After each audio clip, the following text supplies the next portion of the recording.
You ever check your savings account and just laugh? Not because it's funny, but because it's almost insulting. Like you've been trying to save for months, maybe years, and the number barely moves. You put money in, something goes wrong, and boom, it's gone. Car issue, medical bill, rent jump, life. And at some point, you stop thinking, I'm saving. You start thinking, what's the point? If you've ever felt that quiet hopelessness where saving feels pointless no matter how hard you try, yeah, this video is about you.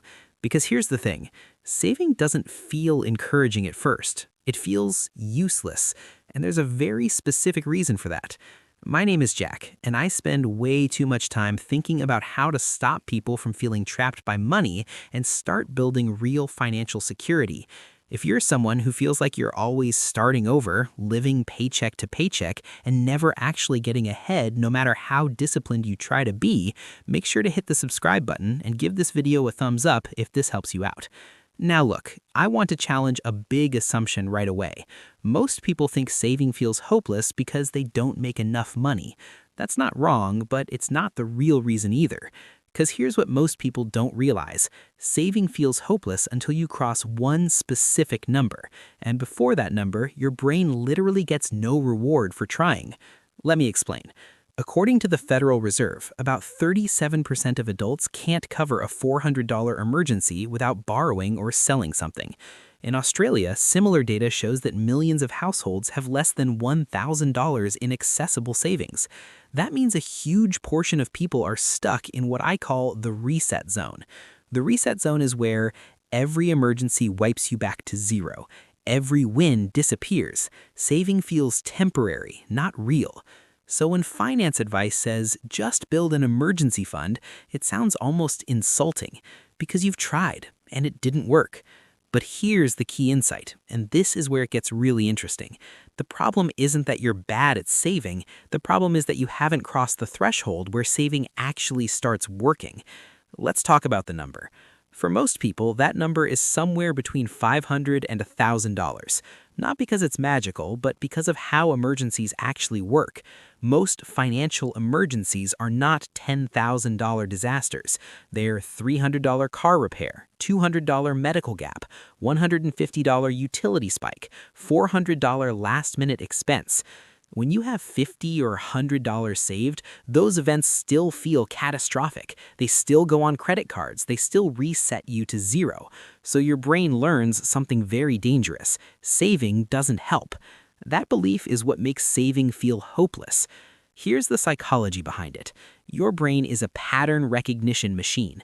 It doesn't care about logic, it cares about outcomes. If every time you save, life wipes it out, your brain concludes effort equals no progress, discipline equals no safety. That creates learned helplessness. Psychologists have shown that when effort doesn't lead to visible results, people stop trying, even if the effort technically makes sense. So when someone tells you, just be more disciplined, they're missing the point entirely. Discipline without progress feels like punishment. Now let's do some real math, because this is important. Say you save $100 a month. After 3 months, you have $300. Then your car needs $280 in repairs. You're back to $20. Mathematically, you didn't fail. Psychologically, it feels like failure. Now imagine a different scenario. You build up $1,000. That same $280 repair hits. You still have $720. For the first time, something different happens. You're annoyed but not panicked. You don't reach for debt. You don't spiral. That leftover money is the reward. And here's what most people don't realize. The leftover is what changes behavior. Not the saving, not the discipline, the survival margin. Now you might be thinking, okay, Jack, but getting to $1,000 is the hard part. Exactly. That's why everything before it feels miserable. Saving before the threshold feels like pushing a boulder uphill. Saving after the threshold feels like rolling it forward.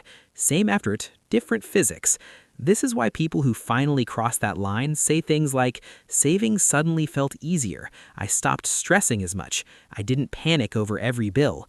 Their income didn't change. Their personality didn't change. Their position changed. Let's talk about why traditional advice makes this worse. Most advice says save 20%. invest early, maximize returns. That advice is mathematically correct, but psychologically useless for someone below the threshold. When you're under $1,000, returns don't matter. Safety does. A 10% return on $500 is $50. That doesn't change your life, but $500 more in cash absolutely does.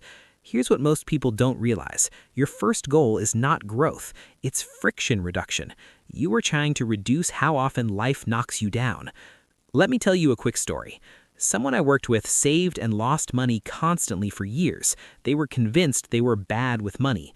We didn't change their income. We didn't cut everything fun. We didn't obsess over budgeting apps. We focused on one rule: never let savings drop below $1,000 again. At first, it took time. It felt slow. It felt frustrating. But once they crossed it, their credit card balance stopped growing. Their stress dropped. Their savings finally started sticking because emergencies stopped being resets. Now let's get practical. Here's how you cross the number without burning out. Step 1. Stop thinking in totals. Think in protection. You're not saving $1,000. You're buying insulation between you and chaos. That mental shift matters. Step 2. Separate the money physically. Different bank, no card, no temptation. Money you don't see feels harder to spend. Step 3. Use boring automation. Even $25 a week is $1,300 a year. Automation removes emotion, and emotion is what sabotages progress. Step 4. Don't optimize early. No fancy investing, no high-yield obsession. Your goal is not returns. Your goal is resilience. Now, another objection I hear a lot. What if I hit $1,000 and something big wipes it out? Then it did exactly what it was supposed to. An emergency fund is not proof you're rich. It's proof you're harder to break. And here's the subtle but powerful part. Once you've crossed the number once, crossing it again is easier. Your brain now believes this works. That belief is everything. This is where it gets really interesting. Once you're above the threshold, your behavior changes automatically. You take fewer desperate financial risks. You stop relying on short-term debt. You plan instead of react. That's when investing starts to matter. That's when long-term thinking becomes possible. Not because you suddenly became smarter, but because you're no longer in survival mode. Let me be very clear about something. If saving feels hopeless right now, that doesn't mean you're failing. It means you're still below the number where effort turns into momentum. And the solution isn't motivation, it's position. So here's your takeaway. Stop judging yourself for how hard saving feels. Stop assuming you're broken. Focus all your energy on crossing the number once. Not perfectly, not fast, just deliberately. Because once you do, saving stops feeling like punishment and starts feeling like progress. If this helped you see your situation differently, hit the subscribe button. This channel is about real financial stability, not fake hustle advice. And remember, you're not behind. You're just one number away from things finally getting easier.